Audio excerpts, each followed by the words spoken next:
चले पढ़े। देखो लास्ट टाइम हम लोग सेक्शन 256 है ट्रांसफर और ट्रांसमिशन पढ़ लिए थे, राइट। हाँ, उसके बाद सेक्शन 157 था, वो भी पढ़ लिए थे, है ना। 56 जो ट्रांसफर एंड ट्रांसमिशन है, मैं बार बार बोलता हूँ कि इसमें एक क्वेश्चन पूछता है डिफरेंस बिटवीन में कि ट्रांसफर और ट्रांसमिशन में क्या अंतर है बताने के लिए, ठीक है। जनरली ये क्वेश्चन पूछा जाता है इंस्टीट्यूट के द्वारा, इसको थोड़ा सा अच्छे से पढ़ के ध्यान रखना है। हम बताया था कुछ चीज़ें कि ट्रांसफर एक नॉन टेस्टामेंट्री इंस्ट्रूमेंट इसमें होता है, ट्रांसफर में स्टैंपिंग होता है, ये एक्ट ऑफ पार्टी होता है। जबकि ट्रांसमिशन में हम बताया था कि ये टेस्टामेंट्री इंस्ट्रूमेंट होता है, इसमें जनरली स्टैंपिंग नहीं होता है ना। ट्रांसफर में भी अगर डिमेट फॉर्म में होगा तो नो स्टैंपिंग, है ना। डिमेटेरियलाइज जो होते हैं उसमें स्टैंपिंग नहीं लगता है। उसके बाद हम बताए थे कि इसमें एक्ट ऑफ पार्टीज नहीं होता है, ट्रांसमिशन में बाय ऑपरेशन ऑफ लॉ होता है। हाँ, ऑपरेशन ऑफ लॉ होता है। तो ये सब चीज हम लोग लास्ट में इसमें जब सेक्शन 56 हम डिस्कस कर रहे थे तो उसमें हम ये सब चीज देख रहे थे। उसके बाद एक सेक्शन था 57 जो punishment for personation of shareholder की बात करता है। इसमें ये बताया गया है कि हमारा जो वास्तविक नाम है, जो रियल नाम है, राइट, अगर हम इसको डिसीटफुली, है ना, मेलाफाइड इंटेंशन से अगर यूज करेंगे, ठीक है, इसका ये मतलब हुआ है कि अगर मेरा नाम मान लेते हैं कि कुंदन है, ठीक है, अगर हम कुंदन कुमार लेते हैं, राइट, तो मैं कभी कुमार कुंदन कर दे रहा हूँ, मतलब पर्सोनेट का जो मतलब होता है ना कि आप गलत कॉम्बिनेशन बना रहे हैं, है ना, या गलत तरीके से सिक्योरिटी को एक्वायर करने की कोशिश कर रहे हैं, है ना। तो देखो अगर गलत तरीके से एक्वायर करने की कोशिश कर रहे हैं, इसका ये मतलब हुआ कहीं ना कहीं किसी को इससे नुकसान होगा, हार्म होगा, है ना। तो जिसको भी हार्म करने की कोशिश करेंगे तो ध्यान रखे बात, इसके लिए हमको कंपेंसेशन देना पड़ेगा, हमको पेनल्टी लग सकता है, और ये हमको क्या होगा कि ये जो फ्रॉड करेंगे हम, इसमें हमको सजा भी हो सकता है। दूसरा चीज एक और है कि एक डॉक्ट्रिन ऑफ अनजस्ट एनरिचमेंट होता है ना। वो अनजस्ट एनरिचमेंट एक कहता है, unjust enrichment, sorry, unjust enrichment वो कहता है कि no one can take the advantage of other losses, है ना, यानी कि हम दूसरे को नुकसान पहुंचा के हम फायदा नहीं उठा सकते हैं। तो इसलिए भी ये सेक्शन अप्लाई होता है कि आप ऐसा नहीं करोगे कि हाँ आप किसी को हार्म पहुंचा करके आप अपना बेनिफिट उठाओगे। उसके बाद इसमें आता है सेक्शन 57 के बाद आता है 58, refusal of registration and appeal against refusal, है ना। देखो ये बड़ा इंपॉर्टेंट सेक्शन है। अगेन हम जब सेक्शन 56 पढ़ रहे थे, ट्रांसफर एंड ट्रांसमिशन पढ़ रहे थे, राइट, तो हम इसमें क्या देख रहे थे कि जब भी कोई इंस्ट्रूमेंट ट्रांसफर होगा तो कितने दिन के अंदर कंपनी के पास जाना था हमको, कितना दिन टाइम था, 60 डेज। कितना दिन टाइम था, देखो यहाँ पे 60 डेज के अंदर हमें कहा जाना था, कंपनी के पास। ये हम चले गए ट्रांसफर और ट्रांसमिशन में कि 60 दिन के अंदर हम कंपनी को इन्फॉर्म करेंगे, ठीक है, उस इंस्ट्रूमेंट के साथ, है ना। अच्छा, कंपनी के पास कितना दिन का टाइम समय था, 30 डेज।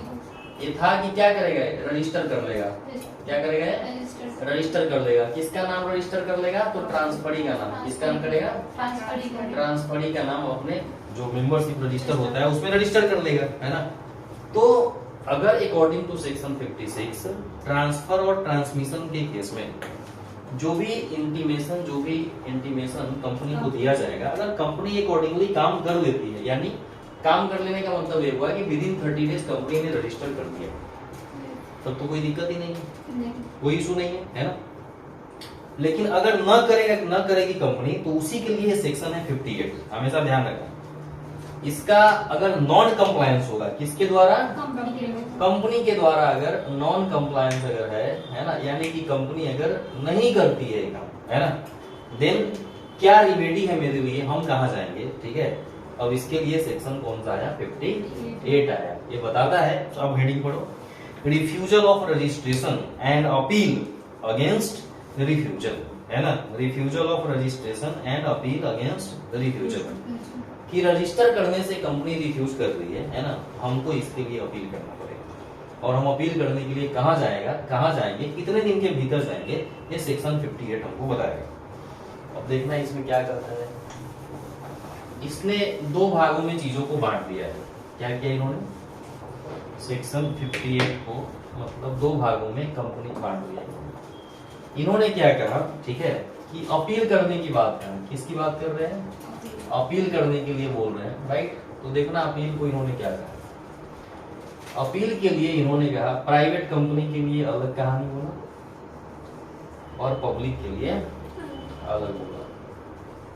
प्राइवेट के लिए अलग है और पब्लिक के लिए इन्होंने कुछ अलग बात कर रहे हैं। देखना इधर क्या बोलते हैं।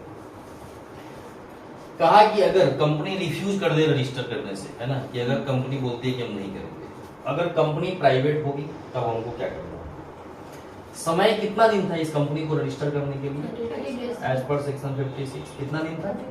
30 दिन, राइट। तो देखो कंपनी क्या करेगी, जैसे ही कंपनी को इंटीमेट किया जाएगा, इन्फॉर्म किया जाएगा, ठीक है, कंपनी क्या करेगी? दो रास्ते हैं कंपनी के पास, या तो रजिस्टर करेगी, क्या करेगी? रजिस्टर करेगी, या तो रिफ्यूज करेगी। एक और हो सकता है, या तो साइलेंट हो जाएगी। क्या हो जाएगी? साइलेंट हो जाएगी, नो रिप्लाई। यही ना होगा? इसके अलावा कोई तीसरा रास्ता है? बताओ। कोई रास्ता है? नहीं है।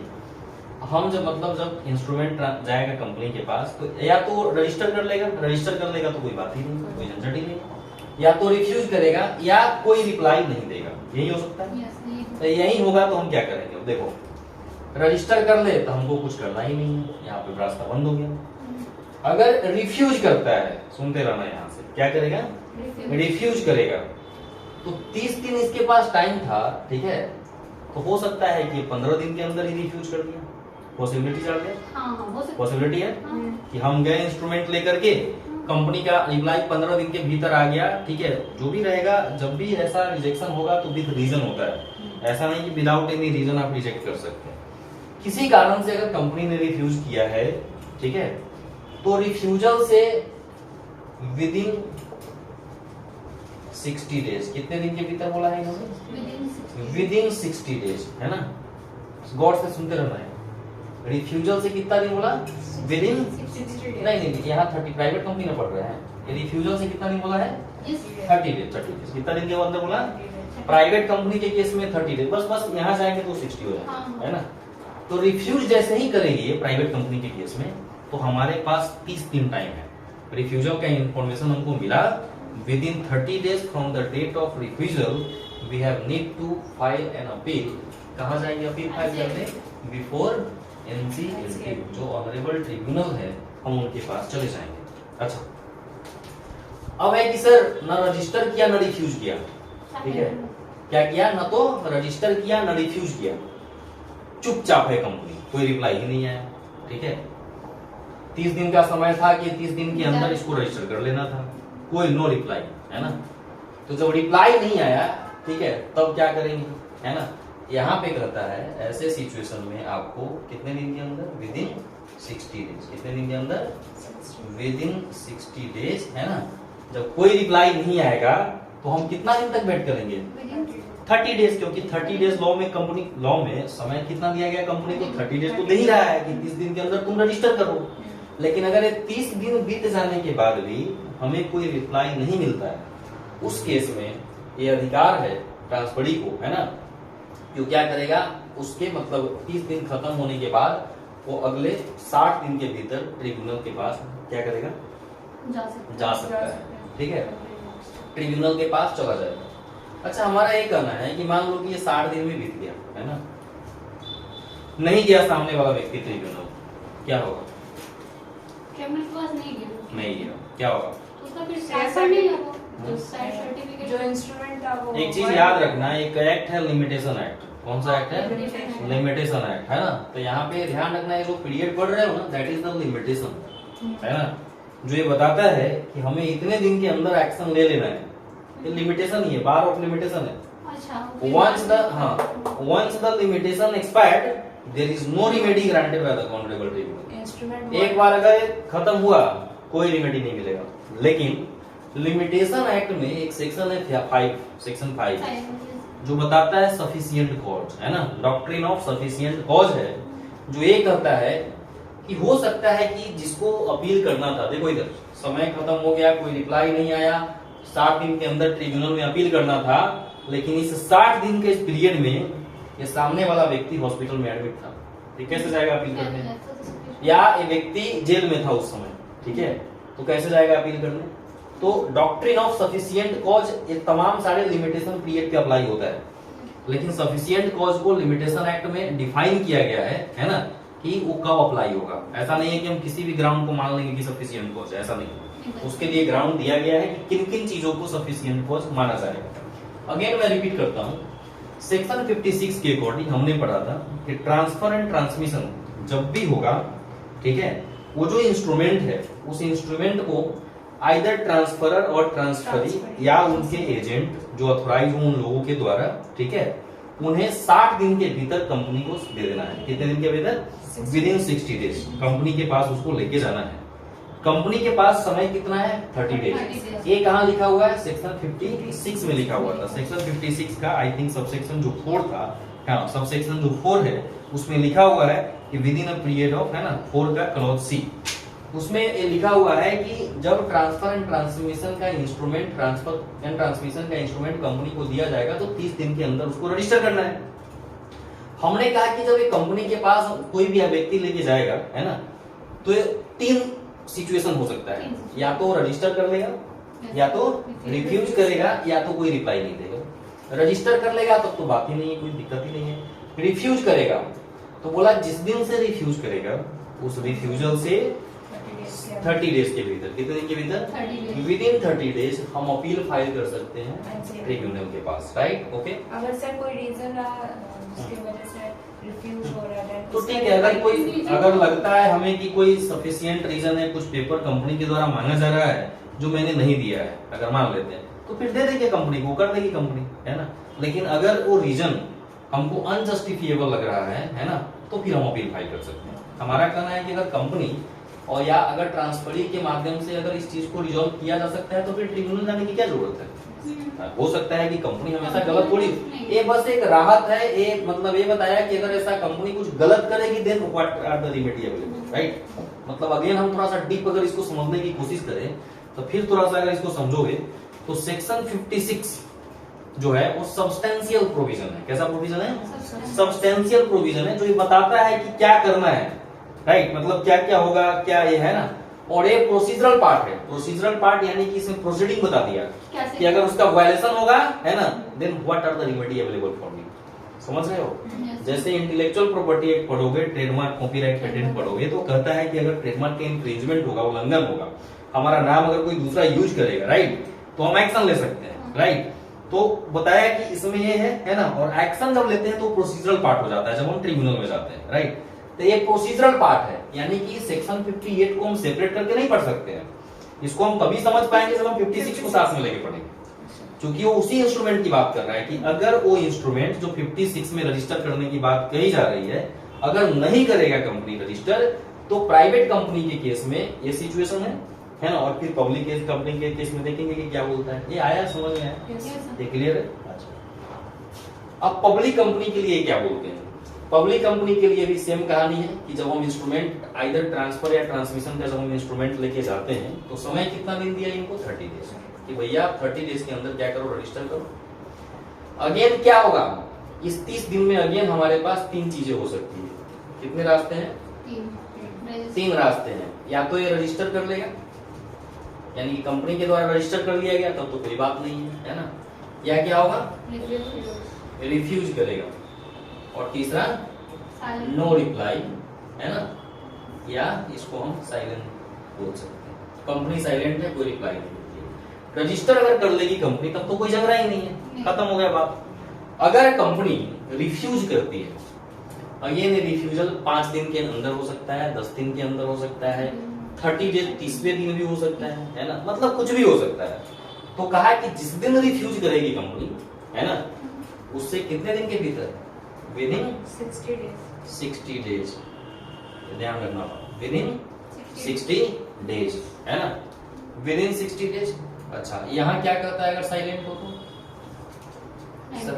हो तो विद इन 90 डेज। लेकिन ये 90 डेज और 60 डेज पता है कब से है? जब डिलीवरी करेगा।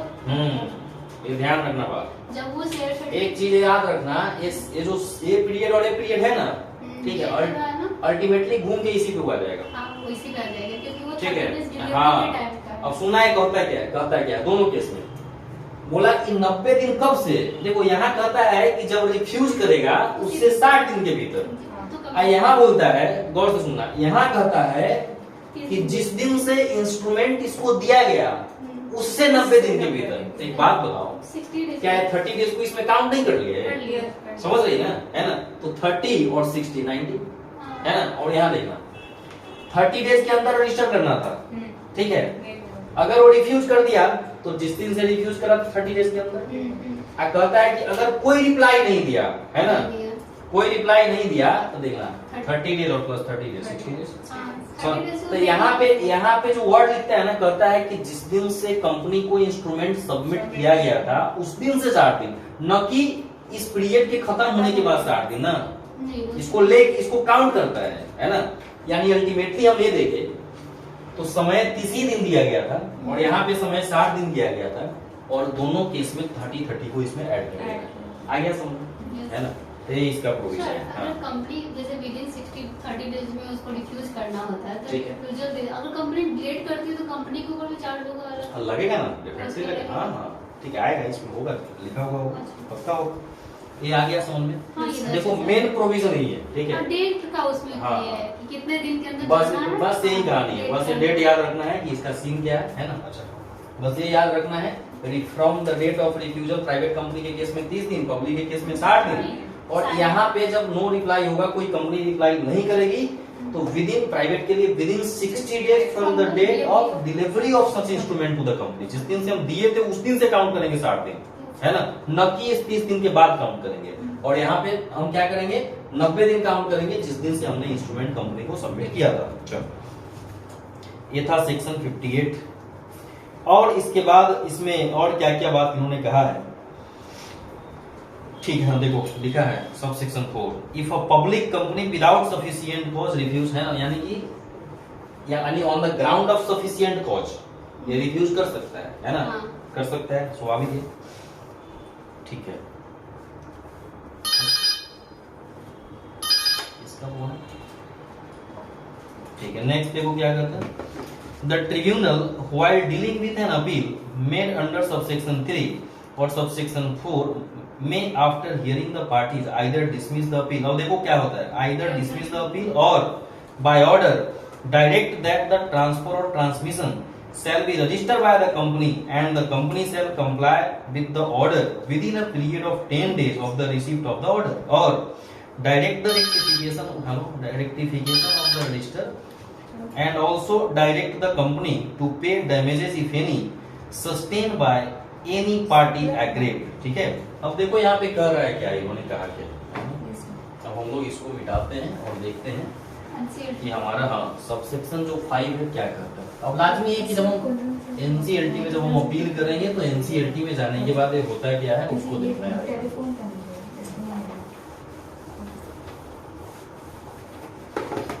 देखो इधर, अब जब हम एनसीएलटी जाएंगे तो एनसीएलटी क्या कर सकती है। अब ये सेक्शन, अब तो गए एनसीएलटी अपील करने गए, अब ये बता रहा है सेक्शन 58 का सबसेक्शन 5 कि आप जब एनसीएलटी जाओगे तो एनसीएलटी क्या कर सकती है। बोला है कि डिसमिस कर सकती है। क्या कर सकती है, डिसमिस। अगर उनको अगर ट्रिब्यूनल को लगेगा कि नहीं आपका कोई ग्राउंड वैलिड ग्राउंड नहीं है तो डिसमिस कर देगी, है ना। या क्या करेगी, रेक्टिफिकेशन का ऑर्डर पास करेगी। किस चीज का, रेक्टिफिकेशन का ऑर्डर पास करेगी, है ना, कि जो कंपनी का मेंबरशिप रजिस्टर है उसमें रेक्टिफिकेशन किया जाए, सुधार किया जाए। तो बोला है जिस दिन से ऑर्डर पास किया जाएगा विद इन 10 डेज कंपनी को क्या करना पड़ेगा, रेक्टिफाई करना पड़ेगा। ठीक है। कंपनी को समय कितना दिन दिया गया, क्योंकि ये ऑनरेबल ट्रिब्यूनल का ऑर्डर है ना। अब आप क्योंकि कंपनी तो ऑलरेडी डिले कर चुकी है ना, डिले कर चुकी है, अब ऑर्डर आ गया तो अब इतना समय इसको नहीं दिया जाएगा, है ना, एज सुन एज पॉसिबल। तो मात्र 10 दिन का इसको समय दिया है कि विद इन 10 डेज क्या करना है कि इसको रजिस्टर करना है। अच्छा,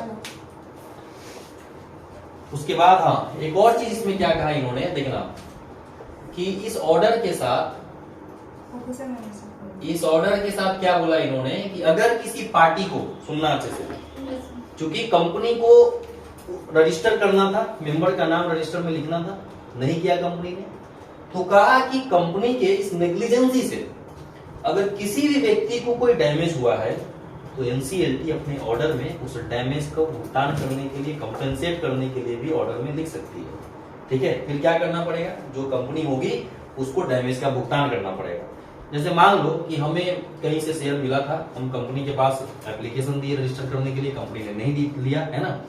अब इस बीच में क्या हुआ कि कंपनी चूंकि रजिस्टर नहीं की, इस बीच में कंपनी डिविडेंड बांटी है, मान लो कंपनी डिविडेंड बांटी है, और बीच में मैटर कहाँ था, एनसीएलटी में, और डिविडेंड तो एनसीएलटी में मैटर था, तो लाजमी हमको डिविडेंड नहीं मिला। तो ऐसे केस में जब एनसीएलटी ऑर्डर पास करेगी तो उसमें ये भी लिखा रहेगा, ठीक है, कि ड्यूरिंग दिस पेंडेंसी, है ना, pendency of matter before the honourable tribunal, ठीक है, company has make the payment of dividend इतना पर शेयर, तो इनके पास इतना शेयर था तो इनको इतना डिविडेंड मिलना चाहिए था, तो आप इसको इनको पेमेंट कीजिए, विद इंटरेस्ट पेमेंट कीजिए। समझ में आ रहा है? तो ये सारा डैमेज भी उसमें लिखा रहेगा। चलो अब क्या करता है कि एनसीएलटी ऑर्डर पास कर दी।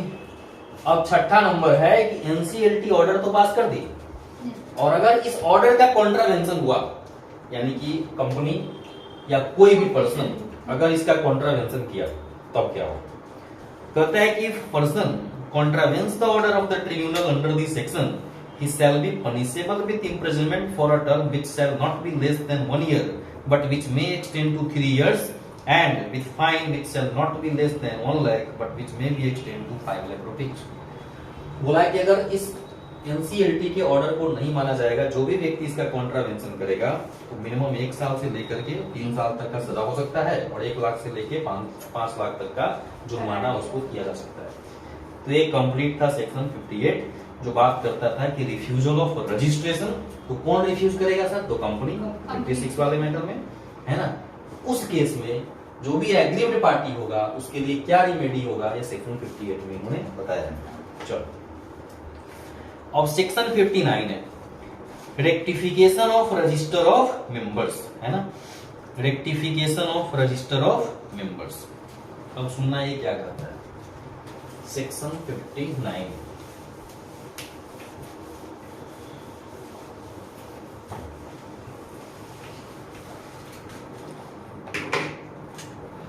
सेक्शन 59 क्या है? Rectification of register of member, rectification of register of members. देखो ये बोलता है क्या, नाम क्या है? सुधार, ठीक है। मतलब इसका ये मतलब है कि जब हमारे मेंबरशिप रजिस्टर में, जिसको हम MBP 1 फॉर्म में बनाते हैं, तो अगर हमारे मेंबरशिप रजिस्टर में कुछ गलती हो जाए, ठीक है, तो उसको सुधार करने की बात यहाँ पे कही गई। अब बात है कि गलती कब कब हो सकती, क्या हो सकता है? तो रेक्टिफिकेशन, सुनना, वो इसमें दो ही सिचुएशन अराइज होता है। पहला, उस व्यक्ति का नाम नहीं है जिसका होना चाहिए था, पहला केस, उस व्यक्ति का नाम नहीं है जिसका होना चाहिए था, और दूसरा, उस व्यक्ति का नाम है जिसका नाम नहीं होना चाहिए था। यही हो सकता है। एक तो है कि मान लो हम मेंबर हैं, मेरा नाम ही नहीं उसमें, तुम मेंबर नहीं हो, तुम्हारा नाम है, यही ना दो सिचुएशन बनेगा जब हमको अपने रजिस्टर को रेक्टिफाई करना पड़ेगा। अगेन हर चीज के लिए बार बार ट्रिब्यूनल नहीं जाएंगे, ट्रिब्यूनल का जो समय है बड़ा बेशकीमती है, ठीक है। तो पहले हम लाजमी है, अगर ऐसी चीजें अगर मान लो जानकारी में आती है कि हम कंपनी के मेंबर हैं और मेरा नाम तो कंपनी के मेंबरशिप रजिस्टर में है ही नहीं, तो मेरे पास जो भी प्रूफ होगा as a member of the company, तो हम क्या करेंगे, उस पूरे सारे पेपर के साथ हम कंपनी को एक एप्लीकेशन लिखेंगे, ठीक है। कंपनी को एप्लीकेशन लिख करके इन्फॉर्म करेंगे कि भैया हमारा नाम लिखो, ठीक है, क्योंकि हम कंपनी के मेंबर हैं, मेरे पास जो भी प्रूफ रहेगा हम देंगे। स्टिल अगर कंपनी ये चीज नहीं करती है ना, तो क्या करेंगे, उस केस में हम फिर ट्रिब्यूनल जा सकते हैं। और अगर मान लो कि किसी व्यक्ति का नाम गलती से लिखा हुआ है उसमें, जो व्यक्ति उस कंपनी में मेंबर नहीं है, तो अगेन ऐसे सिचुएशन में भी हम कंपनी से रिक्वेस्ट कर सकते हैं कि ये जो नाम कंपनी के मेंबरशिप रजिस्टर में है, ये कंपनी में मेंबर नहीं है, इनका नाम नहीं होना चाहिए था, ठीक है। तो ये दोनों सिचुएशन में हम क्या कर सकते हैं, पहले लाजमी है कि पहले हम कंपनी को खुद रिक्वेस्ट करें। कंपनी अगर अपने स्तर से उसका ड्यू डिलिजेंस करके अगर उसको रिमूव कर देती है या उसका रेक्टिफिकेशन कर लेती है, तो फिर झगड़ा करने की क्या जरूरत है। लेकिन अगर नहीं होता है ऐसा, कंपनी के पार्ट पे रेक्टिफिकेशन अगर नहीं किया जाता है, then we have need to move honourable tribunal, ठीक है। अब इसी को पढ़ना है, क्या करता है section, if the name of any person is without sufficient cause entered in the register of member of a company or after having been entered in the register is without sufficient cause omitted therefrom. क्या कहा कि या तो किसी व्यक्ति का बिना किसी कारण के ही नाम लिखा हुआ है, पहला चीज, यानी कि उनका नाम है ना, जिनका नाम नहीं होना चाहिए था, यही बोल रहे थे, उनका नाम है जिनका नहीं होना चाहिए था। और दूसरा क्या कहा, बिना किसी कारण के नाम ही हटा दिया, है ना, यानी कि जिनका नाम होना चाहिए था उनका नाम नहीं है ना, दो कारण बना। अच्छा, without sufficient cause omitted therefrom, or if a default is made or unnecessary delay take place in entering in the register। अब सुनो और क्या कर रहा है, कह रहा है कि कंपनी बिना काम का लेट लतीफी कर रही है।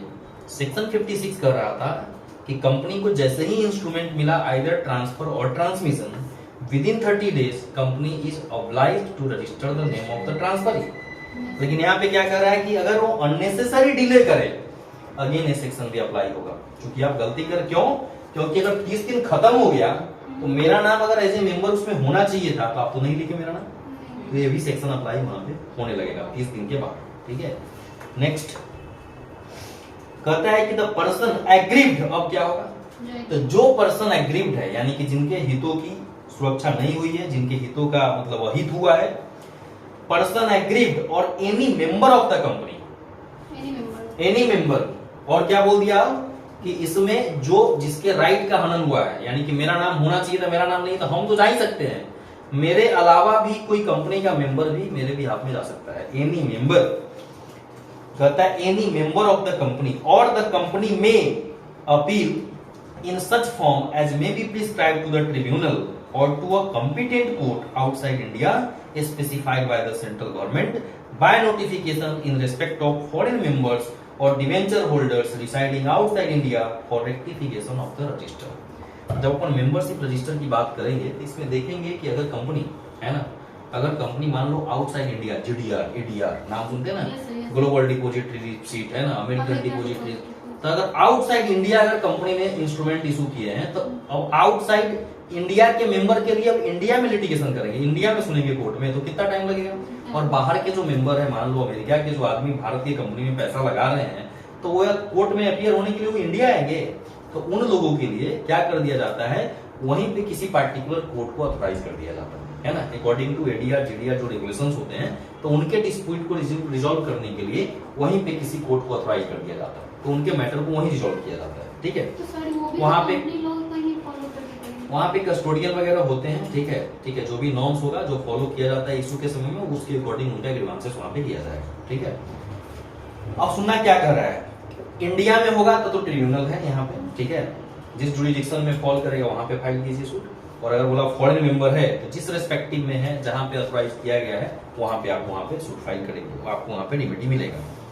अब क्या करता है द ट्रिब्यूनल, अब फिर देखो ट्रिब्यूनल तो चले गए, कहाँ जाने के लिए कह रहा है, ट्रिब्यूनल है ना, ये इंडियन लोगों के लिए है, और जो फॉरेन मेंबर है उनके लिए, फॉरेन मेंबर के लिए तो जो भी ऑथराइज कोर्ट होगा, क्या होगा, ऑथराइज कोर्ट होगा। फॉरेन मेंबर्स हो सकते हैं, डिवेंचर होल्डर हो सकते हैं, या अदर सिक्योरिटी होल्डर हो सकते हैं, राइट। तो इनके लिए जो भी ऑथराइज कोर्ट होगा हम वहां पे जाएंगे। अच्छा, अब फिर ट्रिब्यूनल में गए, तो ट्रिब्यूनल में जाएंगे तो क्या करेंगे ट्रिब्यूनल, खुद से सोचो, या तो एप्लीकेशन रिजेक्ट होगा, अगर हम गलत तरीके से जाएंगे तो रिजेक्ट होगा, फिर क्या करेगी, कंपनी को बोलेगी, या तो कंपनी को क्या करेगी कि रेक्टिफाई करो रजिस्टर, गलती क्या है, तो देखो क्या करता है द ट्रिब्यूनल में आफ्टर हियरिंग द पार्टीज, ये नेचुरल जस्टिस का सिद्धांत बोलता है कि जब तक दोनों पार्टी को नहीं सुना जाएगा कोई फैसला नहीं दिया जाएगा। ठीक है, द ट्रिब्यूनल में after hearing the parties to appeal under subsection 1 by order either dismiss the appeal, okay, और डायरेक्ट दैट द ट्रांसफर और transmission shall be registered by the company within a period of 10 days. Again, क्योंकि जब एक बार section बोल दिया कि order हम पास करेंगे तो 10 दिन के अंदर तुमको ट्रांसफर और ट्रांसमिशन को रजिस्टर करना है, तो लाजमी है कि यहाँ पे भी वो पीरियड सेम होगा, within 10 days of the receipt of the order और direct rectification of the record of the depository. ठीक है, अगर डिपोजिटरी डीमेट फॉर्म में होगा तो उसको भी करना पड़ेगा। ठीक है, और अगर कोई डैमेज हुआ है तो उस डैमेज का भुगतान भी आपको करना पड़ेगा। यानी कि जो ट्रिब्यूनल के ऑर्डर आएंगे, ये जो ऑर्डर आएंगे, तो ऑर्डर किन किन चीजों का हो सकता है, एक तो एक डिसमिसल हो सकता है ना। ऑर्डर द दूसरा क्या हो सकता है, रेक्टिफाई करो, रेक्टिफिकेशन हो सकता है। और तीसरा डैमेज क्या है, जो भी अगर कंपनी के इस एक्ट की वजह से कोई डैमेजेस हुआ है तो डैमेजेस का भुगतान भी कंपनी को करना पड़ेगा। Next, the provision of this section shall not restrict the right of holder of securities to transfer such securities. Any person acquiring such securities shall be entered to voting rights unless the voting rights have been suspended by an order of the tribunal. बोला कि ध्यान रखे बात, चूंकि ये transfer हुआ है, ठीक है, तो वोटिंग राइट अफेक्ट नहीं होगा, है ना। वोटिंग राइट, ध्यान रखना बात, कंपनीज एक्ट में कोई ऐसा सेक्शन ही नहीं है जो कि शेयर होल्डर के वोटिंग राइट को रिस्ट्रिक्ट करे। एक ही मात्र प्रोविजन है पूरे इंटायर कंपनी लॉ में जो ये कहता है कि अगर पार्टली पेड अप शेयर है और अगर कंपनी ने कॉल किया और अगर हम कॉल का पैसा नहीं देंगे देन हम पे रिस्ट्रिक्शन लग सकता है वोटिंग में। Otherwise fully paid up share है तो आप रिस्ट्रिक्शन नहीं लगा सकते हैं। बोला कि जब तक ट्रिब्यूनल के ऑर्डर में न लिखा हो कि वोटिंग राइट पे रिस्ट्रिक्शन रहेगा तब तक एक कंपनी वोटिंग राइट पे रिस्ट्रिक्शन नहीं लगा सकता, ठीक है। तो सर मेरे नाम मैं कोई शेयर ट्रांसफर की हूँ लेकिन कंपनी नहीं किसी के नाम पे शेयर ट्रांसफर कर रही है, तो वो तो फिर जब ऐसे बीच में कोई कंपनी डिसीजन लेती है तो वोटिंग राइट्स का हम कर सकते हैं वो। फिर से बोलो। जैसे मैं अपना शेयर ट्रांसफर आपको कर रही हूँ तो आपके नाम पर कंपनी ट्रांसफर नहीं की है, रजिस्टर नहीं की है ना, मेरा नाम तो हटाइए, फिर एक और वायलेशन हुआ, है ना। फिर इसके लिए भी कंपनी को जवाब देना पड़ेगा, कंपनी को जवाब देना हाँ, पड़ेगा बिल्कुल। क्योंकि मैं वोट तो कभी वैलिड बिल्कुल, हाँ बिल्कुल देना पड़ेगा जवाब, है ना, क्योंकि हम मेंबर थे और हमारा वोट ही नहीं था, है ना। हाँ बिल्कुल जवाब देना पड़ेगा। चले बढ़े आगे, वही तो बोल रहा है, वोटिंग राइट अफेक्ट नहीं होगा। नेक्स्ट, बोला है कि तभी वोटिंग राइट अफेक्ट होगा जब ट्रिब्यूनल अपने ऑर्डर में लिखे, अदरवाइज ऐसा कोई नहीं है कि आप वोटिंग राइट को रिस्ट्रिक्ट कर सकते हैं। Where the transfer of securities in contravention of any of the provision of the SEBI, ठीक है, and ठीक है SEBI, ठीक है, of this act any other law, ठीक है, for the time being for the tribunal may on an application made by the depository, company depository participant and holder of the securities of the INA, ठीक है, set right the contravention act। हाँ बोला क्या कि इसमें और भी चीजें देखना है कि मान लो अगर कोई लिस्टेड कंपनी भी रहेगी, है ना, तो लिस्टेड कंपनी रहेगी तो सेबी के प्रोविजन वगैरह को भी ध्यान में रखना है।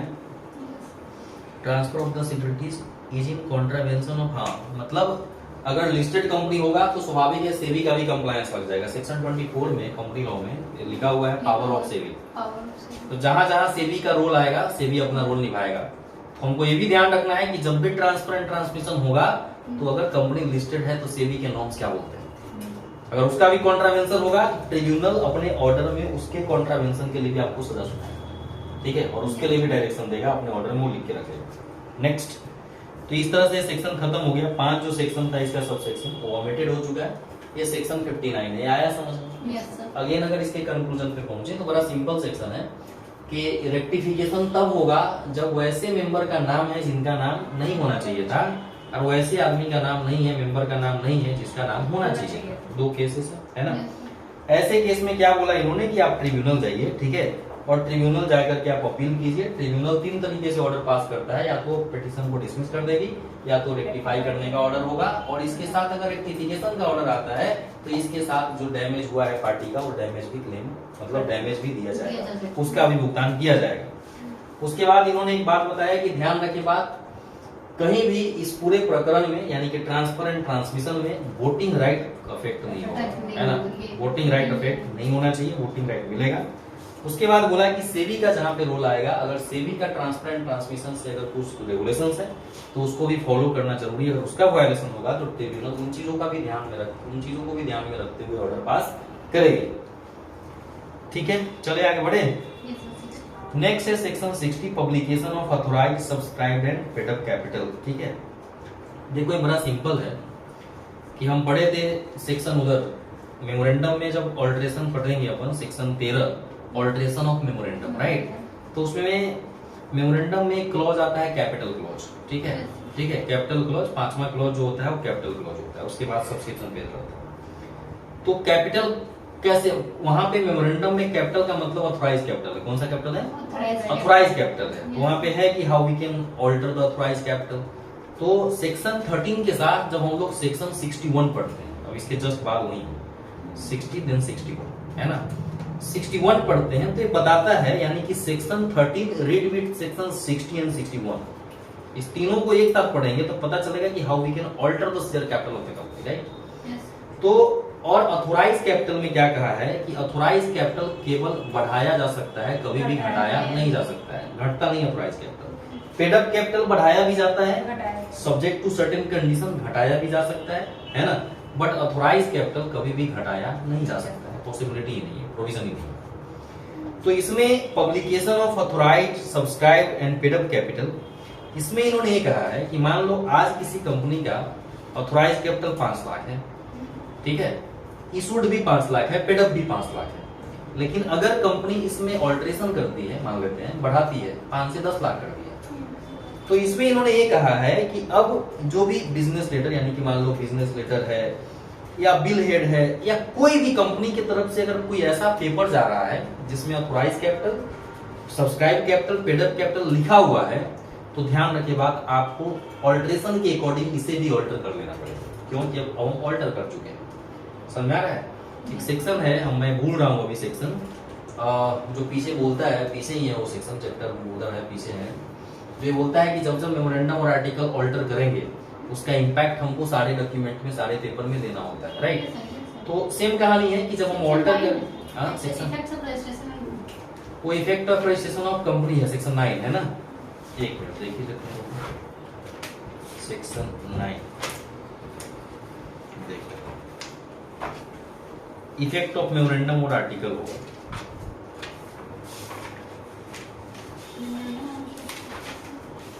सेक्शन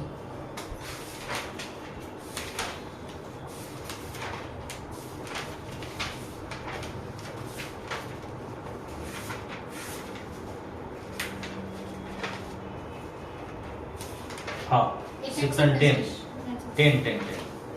सेक्शन 10 है, सुनो, effect of memorandum and article.